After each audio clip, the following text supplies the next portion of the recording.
أستغفر الله العظيم الذي لا إله إلا هو الحي القيوم وأتوب إليه إلى حضرة النبي المصطفى ورسول المجتبى وحبيب المنتقى سيدنا محمد صلى الله عليه وسلم المرتضى بسر النبي وآل النبي وإلى حضرة النبي الفاتحة. أعوذ بالله من الشيطان الرجيم. بسم الله الرحمن الرحيم. الحمد لله رب العالمين الرحمن الرحيم مالك يوم الدين. إياك نعبد وإياك نستعين اهدنا الصراط المستقيم صراط الذين أنعمت عليهم غير المغضوب عليهم ولا الضالين آمين. بسم الله الرحمن الرحيم. الحمد لله رب العالمين. اللهم صل وسلم وبارك على سيدنا محمد النبي الأمين وعلى آله وصحبه أجمعين. سبحانك لا علم لنا إلا ما علمتنا إنك أنت العليم الحكيم. رب اشرح لي صدري ويسر لي أمري واحلل عقدة من lisani yafqahu qawli wala haula wala quwata illa billahil aliyil azim. Alhamdulillah, pada malam hari ini kita sama-sama bisa dikumpulkan oleh Allah Subhanahu wa taala guna bersama-sama kita untuk melaksanakan salat fardu maghrib secara berjamaah. Salawat serta salam selalu tercurahkan kepada junjungan kita Nabi besar Muhammad sallallahu alaihi wasallam beserta para keluarga beliau, para sahabat, kerabat dan pengikut beliau hingga hari kiamat. Kemarin kita sudah menjelaskan tentang masa-masa kehidupan Nabi sallallahu alaihi wasallam saat beliau sallallahu alaihi wasallam belum diangkat sebagai nabi dan rasul. Nah, belum diangkat menjadi seorang nabi dan rasul. Nah, sebagaimana yang pernah kami jelaskan sebelumnya bahwa jumlah nabi dan rasul itu jumlah totalnya adalah 313. Namun yang wajib kita imani hanya 25 orang. Nah, salah satu nabi itu tuh apa? Nabi Yusak bin Nun yang enggak kita kenal. Nabi Iskandar Zulkarnain salah satunya. Atau siapa lagi? Nabi yang Nabi Syed salah satunya. Nah, itu adalah nabi dan rasul yang tidak kita kenal namun termasuk di antara nabi dan rasul. Nah, kalau jumlah nabi saja di sebelum zaman Nabi sallallahu alaihi wasallam, jumlah nabi saja dalam satu riwayat ada yang mengatakan 7.000 jumlahnya nabi. Nah, kalau nabi dan rasul, kalau nabi saja itu dia diberikan wahyu dan itu hanya untuk dirinya sendiri. Lain kayak nabi dan rasul. Kalau nabi dan rasul dia diangkat menjadi nabi dan dia diutus untuk menyebarkan ajaran Allah Subhanahu wa taala kepada umatnya. Nah, itu nabi dan rasul. Jumlahnya 313. Namun yang wajib kita imani adalah 25 orang. Dan penutup daripada anbiya, daripada para nabi itu adalah Nabi Muhammad sallallahu alaihi wasallam. Nah, masa yang kedua dari kehidupan Rasulullah sallallahu alaihi wasallam, permulaan ketika beliau sallallahu alaihi wasallam berumur 40 tahun, diutuslah beliau sallallahu alaihi wasallam oleh Allah sebagai penyampai kabar gembira, pemberi peringatan, penyeru kebenaran perintah Allah yang terang benderang menerangi setiap kolbu manusia. Nah, awal-awalnya beliau sallallahu alaihi wasallam itu kan selalu melakukan i'tikaf di Gua Hira. Karena beliau sallallahu alaihi wasallam ketika umur beliau sudah 40 tahun, sebelum 40 tahun itu beliau sudah melihat masa-masa jahiliyah itu luar biasa. Lihat kehidupan orang-orang jahiliyah, kalau misalkan mereka ada anak laki-laki tapi keluarganya miskin, dibunuhnya anaknya. Kalau misalkan yang lahir anak perempuan, dimatiinya anaknya itu tuh karena merasa bahwa anak perempuan itu adalah suatu aib di zaman dulu, saking jahiliyahnya. Belum lagi yang pada saat itu mereka minum minuman keras, kemudian melakukan peperangan. Jahiliyah, benar-benar jahiliyah. Cuman ada lagi pertanyaan, apakah sejahiliyahnya mereka itu tidak memiliki peradaban? Ada juga peradabannya. Salah satu peradaban, makanya ada salah satu penelitian yang mengatakan ada sisi positif orang-orang masyarakat jahiliyah sebelum Nabi Shallallahu alaihi wasallam diangkat sebagai rasul. Sisi positifnya yang pertama, mereka itu memiliki sifat setia kawan. Ya, ibarat kita tuh kan ada yang namanya bani, misalkan Bani Qusay, habis itu tuh Bani Kilab dan sebagainya. Contoh ya, kalau kita contoh di sini, ini bubuhan stadion, di sana bubuhan teratai, ada bubuhan Kadewa atau Ki Hajar Dewantara. Ini ada bubuhannya nih. Saking ibaratnya tuh saking setia kawannya, kalau bubuhannya itu diolok kawannya atau diolok dari pihak luar, langsung perang mereka. Nah, itu katanya memang setia kawan, tapi mereka kita tuh namanya bebunuhan itu tuh biasa aja. Itu orang-orang kafir Quraisy. Pokoknya kalau yang ini singgung-singgung atau gimana, bani ini disinggung oleh bani selanjutnya langsung sudah nyerang kayak gitu. Nah, itu Itu memang peradaban salah satu yang positifnya apa? Mereka setia kawan. Yang negatifnya apa? Mereka selalu berperang. Kemudian yang sisi positifnya lagi ada disebutkan bahwa yang kedua itu apa? Mereka itu tuh sudah memiliki peradaban syair, bersyair. Makanya Nabi Shallallahu Alaihi Wasallam diutus dalam keadaan ummi.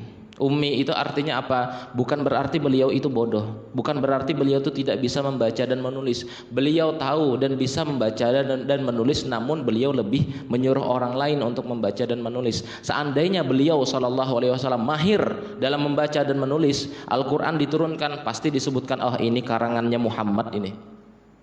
Tapi beliau tidak dilahirkan, bahkan beliau ibarat kita tuh dalam keadaan tidak mau membaca dan menulis. Beliau bisa, tapi beliau tidak mau. Kalau kita mengatakan bahwa beliau itu bodoh, berarti sifat kecelaan bagi Nabi. Karena salah satu sifat Nabi adalah siddiq, amanah, tablik, fatonah, cerdas. Tidak ada Nabi itu tuh yang bodoh. Nabi SAW memiliki sifat yang cerdas. Nah itu. Jadi syair-syair itu zaman Arab jahiliyah itu memang sudah ada syair. Jadi syair-syairnya tuh mereka memuji Lata, Uzza, Tuhan-Tuhan mereka itu tuh. Nah. Makanya disebutkan orang-orang kafir Quraisy itu tuh kan, atau orang-orang sebelum Muslim itu, orang-orang kafir Quraisy itu mereka menyembah Allah, tapi mereka menyembah Allah kan, tapi dengan menyembah Allah mereka juga menyembah yang lain, Tuhan-Tuhan yang lain juga. Nah, itu yang mereka lakukan orang-orang dari kafir Quraisy. Kemudian wahyu itu dimulai dengan mimpi yang benar dan nyata. Tidak seorang pun yang Nabi Shallallahu Alaihi Wasallam impikan dalam tidurnya, melainkan benar dalam kondisi terjaga. Jadi Nabi Shallallahu Alaihi Wasallam sudah diberikan oleh Allah sebelum diangkat itu sudah diberikan mimpi. Nanti engkau banyak-banyak beriktikaf di Gua Hira, memikirkan. Dari awalnya kita berpikir itu tuh baru kita mengetahui, oh masya Allah ternyata ada yang kurang, ada yang salah. Nabi Ibrahim alaihissalam menggunakan akalnya untuk mencari Tuhan, salah satunya. Suatu ketika ini Nabi Ibrahim ya, makanya disebut Abul Anbiya beliau. Karena dari Nabi Ibrahim sudah kemarin dijelaskan kan, dari cucu cicit keturunannya. Kalau ke pihak Nabi Ishak itu banyak tuh yang jadi nabi. Yakub, Yusuf, Ayub, Syuaib, Musa, Harun, Zulkifli, Yunus, Sulaiman, Ilyasa, Zakaria, Yahya, Isa.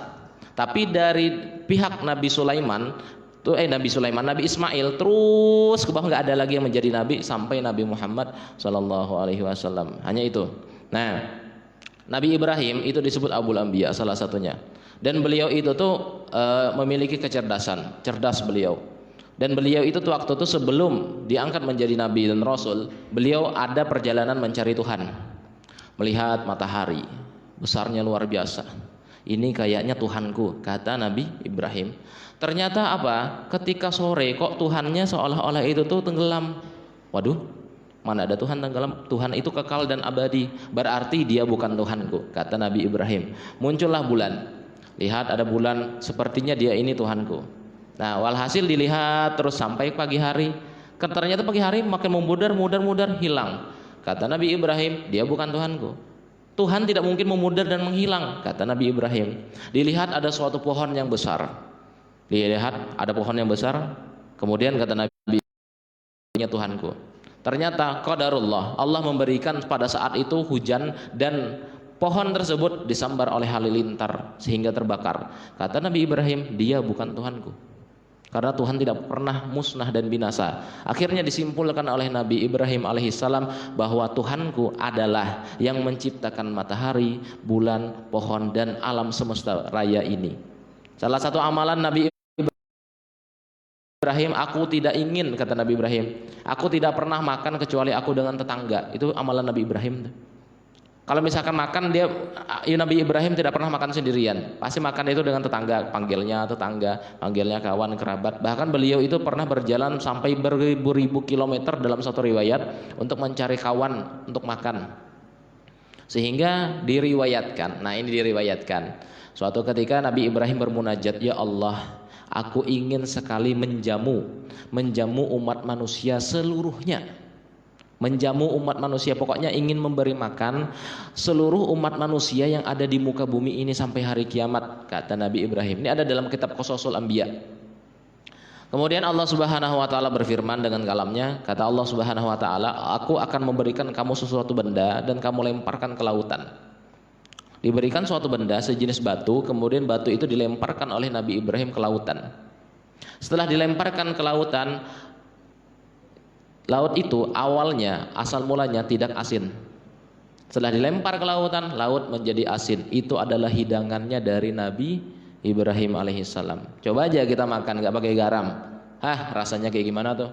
Nah itulah, dalam satu riwayat itu adalah hidangan yang diberikan oleh Nabi Ibrahim alaihissalam. Ada dalam kitab Qasasul Anbiya.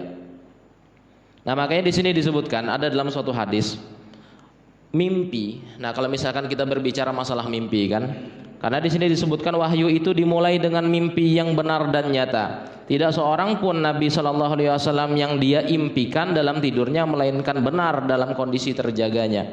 Nah yang namanya mimpi itu tuh ada tiga. Pertama itu mimpi yang baik, yang sebagai kabar gembira dari Allah Subhanahu Wa Taala. Makanya amalan kita sebelum kita ini tertidur itu, tidur sudah nyata dah. Yang pertama kita sebelum tidur itu tuh kan membaca dulu. Baca, kalau misalkan bisa bacaan Al-Fatihah kah, atau surah 4 kah. Kalau misalkan memang nggak bisa juga, ya cukup membaca doa Bismika Allahumma ahya wa bismika amut. Kemudian di dalam kitab Samsul Munirah disebutkan kita tulis kalimat ain mim ro Umar di dadana. Ain mim ro dalam kitab Samsul Munirah ada. Tulis ain mim ro. Kenapa? Siapa di sini? Pasti ada dah. Di sini yang pernah tidur tuh ketindihan. Kata orang tuh keinjakan tuh. Yang injak itu tuh ya siapa? Ya jin. Karena jin itu ketika melihat orang yang tidur dalam keadaan tidur dan orangnya ini tidur misalkan dalam keadaan tidak berbacaan, ya injaknya.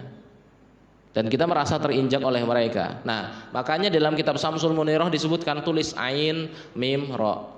Nah, itu untuk penjagaan. Kemudian bagi seorang penuntut ilmu maka dia membaca kalimat sanuqri'uka fala tansa 7 kali.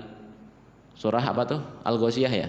Sanuqri'uka fala tansa 7 kali sebelum tidur. Habis itu tidur insyaallah orangnya jadi penghafalan. Cepat dia menghafal. 7 kali sanuqri'uka fala tansa 7 kali. Itu kami dapat dari arwah guru Sukron waktu beliau ngajar di sini. Kami minta ijazah dari beliau langsung waktu itu. Nah itu yang mimpi ya. Mimpi yang pertama itu adalah mimpi yang baik yang sebagai kabar gembira dari Allah Subhanahu Wa Taala. Nah kemudian yang kedua ada yang disebut dengan mimpi yang menakutkan atau menyedihkan yang datangnya dari syaitan. Pernah kita mimpi kayak gitu? Pernah pastinya. Entah kenapa kita habis mimpi itu terbangun nangis kisahnya tuh. Mimpi yang buruk kayak gitu. Nah itu yakin dan percaya itu datangnya dari syaitan. Misalkan di mimpi itu melihat kerabat nih hidup, dilihat dalam mimpi itu meninggal dunia misalkan, itu dari syaitan. Makanya ketika kita bangun daripada tidur, membuka mata disunahkan kita berludah ke sebelah kiri tapi ludah dengan isyarat. Gitu aja. Enggak keluar air liurnya. Ludah dengan isyarat ya. 3 kali. Nah, 1, 2, 3 sudah selesai. Nah itu ludah dengan isyarat. Disunahkan kita karena pada saat itu kita diganggu atau digoda oleh syaitan. Nah, itu yang kedua. Kemudian yang ketiga mimpi yang timbul dari angan-angan atau ilusi khayalan seseorang. Hadis riwayat Muslim. Jadi mimpi itu ada yang dari syaitan, ada dari Allah Subhanahu Wa Taala, ada dari syaitan, ada yang dari ilusi. Sebelum tidur tuh menghayal, aku mau jadi pejabat. Mimpi jadi pejabat, yaitu diawali dari ilusi. Dia menghayal jadi pejabat, akhirnya mimpi kayak gitu. Ya cuma mimpi. Makanya berdoa, salah satunya doa. Ketika seseorang itu berdoa, tidak ada doa yang kita panjatkan itu tidak diijabah oleh Allah. Semuanya dikabulkan. Saat ini kita berdoa pasti dikabulkan oleh Allah. Cuman bentuk pengabulannya itu berbeda. Kadang kita minta A, Allah kasih C. Ternyata C itu lebih baik daripada A. Nah itu Allah Subhanahu Wa Taala maha tahu dengan apa yang maslahat atau apa yang diinginkan oleh hamba-hambanya. Selanjutnya kemudian turunlah Ar-Ruhul Amin, malaikat Jibril kepada Nabi sallallahu alaihi wasallam ketika beliau sallallahu alaihi wasallam sedang beribadah di Gua Hira. Jibril mengajarkan Nabi sallallahu alaihi wasallam bagaimana seharusnya beliau sallallahu alaihi wasallam memimpin manusia ke jalan yang lurus dengan agama yang benar. Iqra bismi rabbikal ladzi khalaq. waktu itu disuruh bacalah, Iqra, kata malaikat Jibril, bacalah. Ma ana biqari, kata Nabi, aku nggak bisa membaca. Dalam artian apakah beliau bodoh? Tidak, beliau tidak bodoh. Bukan artinya beliau itu tidak bisa membaca sama sekali. Ini ada dalam kitab yang satunya lagi yang agak tebal 800 halaman itu kan. Bukan artinya beliau itu tidak bisa membaca, tapi pada saat itu beliau takut membaca. Berhadapan dengan Ar-Ruhul Amin, malaikat Jibril, yang datang menyerupai seorang laki-laki, padahal tidak ada yang tahu Nabi SAW beribadah di Gua Hira, lokasi Gua Hira itu tenang. Tidak ada yang tahu cuma istri beliau Siti Khadijah Al-Kubra. Tapi kenapa ada lelaki datang langsung menyelinap masuk, langsung dirangkulnya Nabi, langsung tanya, baca. Kata Nabi SAW, ma ana biqari. Akhirnya apa? Ikuti, kata malaikat Jibril. Iqra bismi rabbikal ladzi khalaq. Wahyu yang pertama. Makanya diceritakan di dalam beberapa kitab itu disebutkan, salah satunya di dalam kitab Tambihul Ghafilin kalau nggak salah, ada beberapa cara turunnya wahyu dari Allah Subhanahu wa taala kepada para anbiya atau kepada para nabi. Ada beberapa cara. Nah, yang pertama di sini disebutkan melalui ar-ra'yus shadiqah atau mimpi yang benar. Ini terjadi ketika di masanya siapa? Masa Nabi Ibrahim. Ketika Nabi Ibrahim alaihissalam disuruh untuk membunuh anaknya, menyembelih anaknya Nabi Ismail. Mimpi yang pertama dimimpi, kemudian ya Allah, kenapa aku mimpinya ini disuruh untuk menyembelih anak kesayangan sendiri itu nah. Ini mimpi benar atau enggak? Akhirnya di besoknya mimpi lagi, sampai ketiga kali mimpi lagi. Ketika Nabi Ibrahim bermimpi sampai yang hari yang ketiga, maka beliau alaihissalam mengambil parang dan bertanya kepada Nabi Ismail, wahai anakku, aku diperintahkan oleh Allah Subhanahu wa taala melalui mimpi untuk menyembelihmu. Bagaimana menurut pendapatmu? Nah, ini sebenarnya cerminan bagi kita kepada orang tua ya, orang tua. Ketika kita ada kehendak, jangan kita memaksakan kehendak kita kepada anak. Ada kehendak, jangan dipaksakan. Kita musyawarah dengan anak, sampaikan hajat kita, apa tanggapannya. Kalau tanggapannya positif dan sama, bismillah. Kalau enggak, mari kita berdiskusi. Nah, itu yang dilakukan oleh Nabi Ibrahim kepada Nabi Ismail. Diajak, akhirnya apa? Mau disembelih. Nah, itu cerita Nabi Ibrahim. Sebenarnya ada cerita-cerita yang lain sebelum-sebelumnya itu seperti apa, dan itu menjadi salah satu cerita yang biasanya diulang-ulang ketika orang menunaikan ibadah haji biasanya. Nah, itu yang pertama tadi, yaitu ar-ra'yus shadiqah atau mimpi yang benar. Nah, kemudian cara turunnya wahyu dari Allah Subhanahu wa taala yang kedua kepada para anbiya atau para nabi adalah berupa sesuatu yang dibisikkan oleh malaikat terhadap jiwa dan hati beliau tanpa dapat dilihat. Makanya suatu ketika Nabi SAW, Rasulullah pernah menerima wahyu. Jadi para sahabat, beliau lagi ngobrol bersama para sahabat, tapi Rasulullah pada saat itu duduk terdiam, matanya terpejam selama beberapa saat. Duduk diam beliau. Jadi para sahabat ini sudah tahu, oh ini turunnya wahyu. Karena itu turunnya wahyu, akhirnya para sahabat tidak ada yang berbicara sama sekali pada saat itu. Turunnya wahyu langsung ke dalam hati Nabi SAW. Kemudian setelah itu baru beliau membacakan satu ayat, dan ayat tersebut dihafalkan oleh para sahabat, dan bahkan sebagian ada yang mencatatkan ayat tersebut. Nah, itu wahyu ya, turunnya wahyu. Kemudian yang ketiga, 7 cara di antara 7 cara atau cara-cara turunnya wahyu. Yang ketiga adalah malaikat yang berwujud seorang laki-laki. Ada malaikat itu datang berwujud seorang laki-laki, sebagaimana yang pertama tadi Nabi SAW menerima wahyu yang pertama, Iqra bismi rabbikal ladzi khalaq. Kemudian yang keempat, yaitu dengan datangnya seperti bunyi gemerincing lonceng. Jadi kalau yang berbentuk bunyi gemerincing lonceng itu adalah turunnya wahyu yang paling berat yang diterima oleh Nabi SAW. Paling berat sudah. Karena ketika Nabi menerima wahyu seperti itu, Nabi SAW langsung sakit. Keringatan sakit langsung. Nah, itu Nabi SAW. Itu yang paling berat yang dirasakan oleh Nabi SAW. Kemudian yang kelima, cara turunnya wahyu yaitu apa? Malaikat memberikan wahyunya atau memberikan wahyu dari Allah Subhanahu wa taala dalam bentuk aslinya. Bentuk asli malaikat Jibril, karena cuma malaikat Jibril yang memberikan wahyu kepada para anbiya. Bentuk aslinya seperti apa? Kemarin sudah kami ceritakan bahwa beliau memiliki 17.000 sayap, dan di antara sayapnya itu tuh panjang dan lebarnya antara timur dan barat, berarti tidak terlihat lagi itu nah. Saking besarnya malaikat Jibril alaihi salam. Nah, itu malaikat Jibril ya. Makanya diceritakan kan, kenapa kalau misalkan itu kan digambarkan seolah-olah ya, seolah-olah para nabi, para malaikat dan sebagainya itu kan besarnya luar biasa. Kita mengetahui Nabi Adam alaihissalam itu kan besarnya seperti apa. Kalau misalkan orang pernah naik haji itu tuh ada tuh gambarnya tuh. Ini bentuk atau gambar bagaimana Nabi Adam alaihissalam tuh tingginya, besarnya seperti itu. Bahkan diceritakan ada salah satu riwayat yang mengatakan, ini kisah kaum Abraha, ketika Abraha menyerang kota Mekah, ingin menghancurkan Ka'bah sebagaimana pernah kami ceritakan sebelumnya itu kan, menyerang ke kota Mekah. Yang menghadapi satu-satunya orang yang menghadapi Abraha itu siapa? Kakek Nabi Shallallahu Alaihi Wasallam, Abdul Muthalib. Abraha itu diceritakan tingginya dengan Abdul Muthalib, tinggi Abraha itu adalah Abdul Muthalib itu tingginya sepinggang Abraha, berarti besarnya luar biasa. Besarnya luar biasa Abraha itu tuh nah. Raja kan beliau kan, menghadapi Abdul Muthalib yang hanya sepinggang dirinya, karena Abdul Muthalib kalau di bangsa itu kan bangsa Persia kan besar-besar kan, dari Persia kan. Nah, sedangkan Nabi Shallallahu Alaihi Wasallam itu dari bangsa Arab. Nah, itu bangsa Arab kecil-kecil pada saat itu. Tapi apa? Dilumatkan oleh Allah Subhanahu wa taala dengan hujan. Di mana hujannya tuh hujan api, hujan batu api kan. Ibarat kita batu panas dari neraka, kayak batu bara tuh nah dihujankan, ya habis.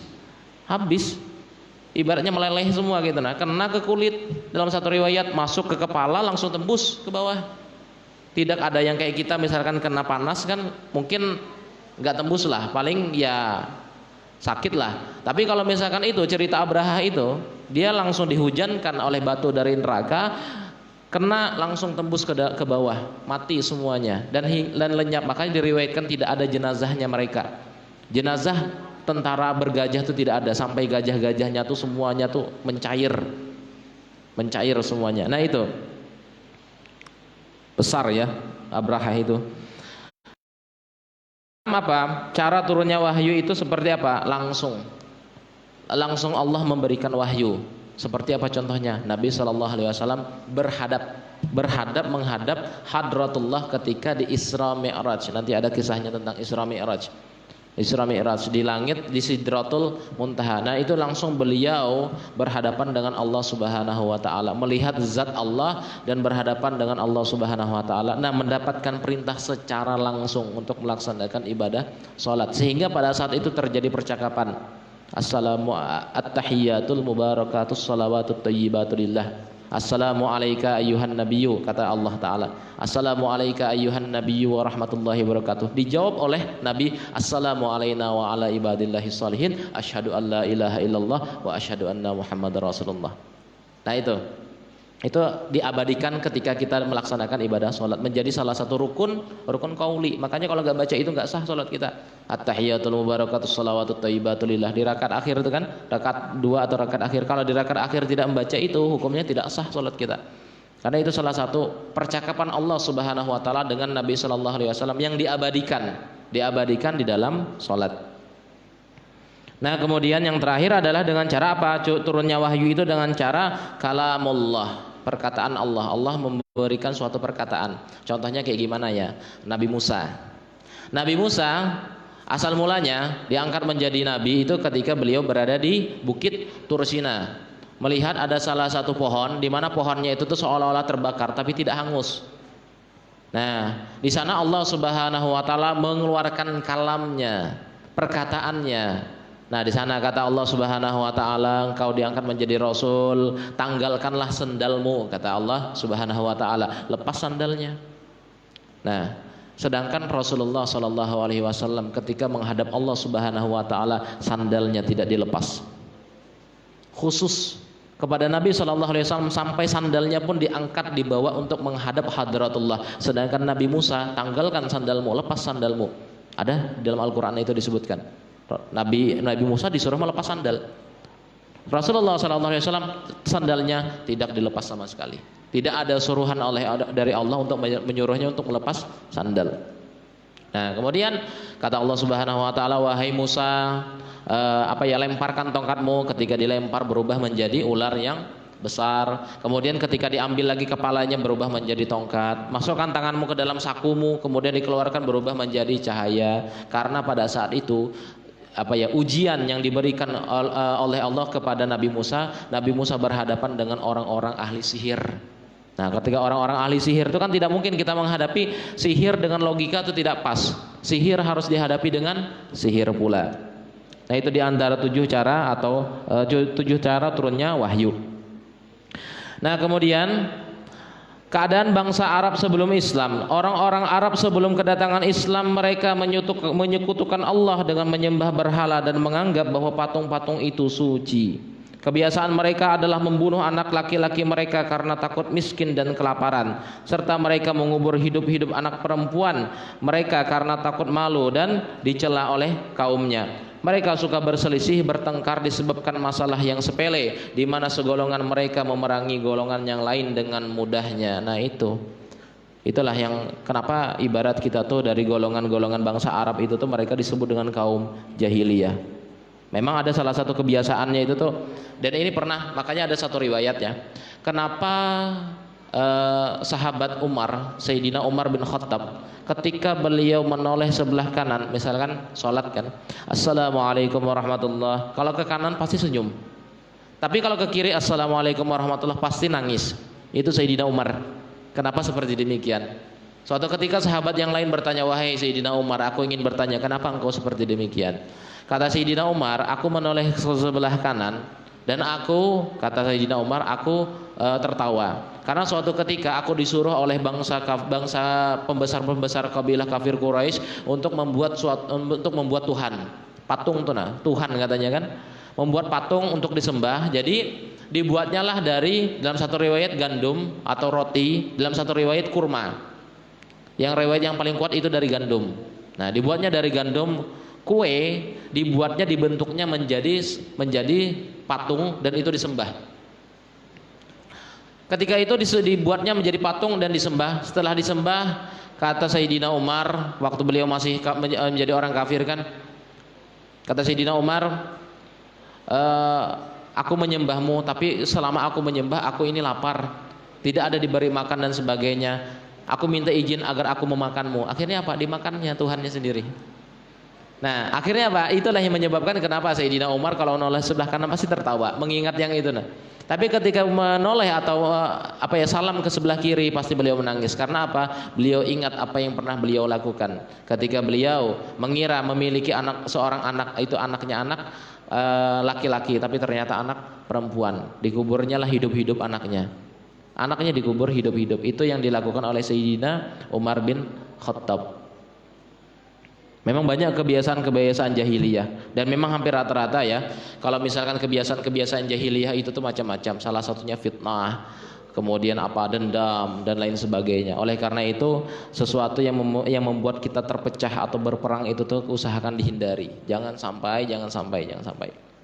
Nah, insya Allah nanti di minggu yang akan datang akan kita bahas tentang bagaimana dakwah Nabi Shallallahu Alaihi Wasallam, ajakan beliau secara sembunyi-sembunyi. Ada beberapa cara, secara sembunyi-sembunyi, kemudian secara terang-terangan. Ketika secara terang-terangan beliau dihajar orang, dipukuli orang, dilempar orang menggunakan kotoran sampai batu-batu yang tajam, sampai diriwayatkan bahwa pelipis Nabi Shallallahu Alaihi Wasallam. Pokoknya Nabi berapa kali sudah yang sampai Nabi Shallallahu Alaihi Wasallam waktu beliau sujud untuk sholat itu ditimpuk dengan menggunakan kotoran unta. Seandainya tidak datang Siti Fatimah pada saat itu untuk membersihkan kotoran unta, mati Nabi Shallallahu Alaihi Wasallam, meninggal dunia beliau. Karena apa? Tidak bisa bernapas. Dalam keadaan sujud ditimpuk pakai kotoran unta. Kotoran untanya itu sekarung kayak gitu sekarung atau 2 karung, pokoknya beliau nggak bisa bangkit, nggak bisa. Datang Siti Fatimah dibersihkannya, langsung beliau bisa bangkit. Siksaan demi siksaan dialami oleh Nabi Shallallahu Alaihi Wasallam. Nah, sampai pada akhirnya ke masa hijrah. Nah, di situ beliau lebih mudah dalam berdakwah karena orang-orang Madinah itu mereka lebih lembut daripada orang-orang Makkah.